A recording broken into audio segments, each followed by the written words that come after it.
đi hai chi vứt rồi mà cái đó mua lăng quấn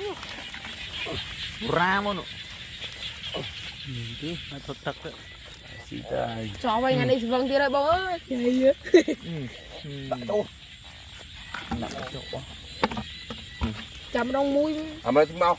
chậm đông mũi nè thoát rồi tôi thấy anh chẳng quên thôi đông mũi được đây là thấy toàn chung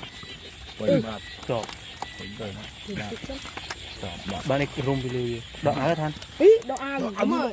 ta này để mấy ôn đừng lẽ bố cục chứ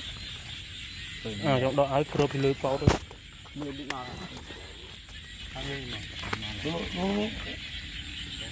cô nâng ấy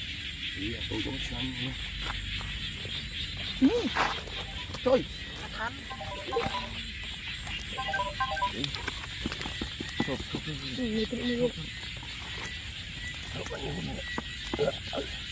không lẽ nó khéo khớp nó tới nhẫn chênh nó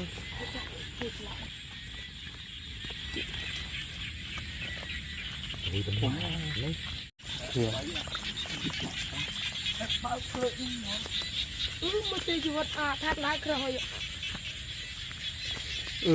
thà chú vật vui đi từ là đài ta mình chấp đi đập đi ấy rút mà mớm khom nó nghe không mình chỉ lo mình bóng o sực thơm đó mình bóng o sực thơm anh nhận đằng một phục lấy vui brand ừ